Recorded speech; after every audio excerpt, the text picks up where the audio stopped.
Oregon Governor Kate Brown announced this evening 2 counties are moving back reopening as a result of widespread COVID cases.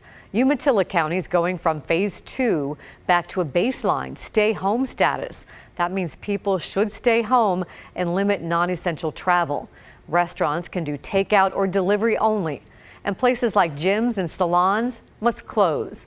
Umatilla County has 234 cases per 10,000 people. That's the highest per capita rate in Oregon. Morrow County isn't far behind that at 213 cases per 10,000. It is going back to phase 1 of reopening. These changes start tomorrow and will be in place for 3 weeks. Workplace outbreaks like at agricultural facilities and food processing plants have been issues in both counties.